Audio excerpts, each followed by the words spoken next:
ଗୋପଦାନେ ବିମାନଟି ସୁନ୍ଦର ଦିଶିଲା ହରି ବୋଲ ହୁଳହୁଳି ଉଛୁଳି ପଡ଼ିଲା ଛୁଇଁ ଛୁଇଁ ବହିଗଲା ମଳୟ ପବନ ରହି ରହି ମହକିଲା ଅଗୁରୁ ଚନ୍ଦନ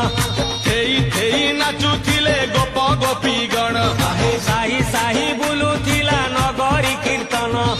ଚାହିଁ ଚାହିଁ ଉଡୁଥିଲେ ଶୁଆ ସାରି ଗଣ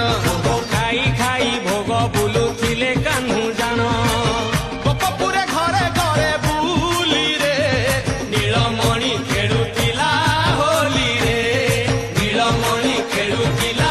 ହୋଲିରେ ଅବିର ପକେଇ ବିମାନ ସଜେଇ ସବୁରି ଘରକୁ ଗଲେ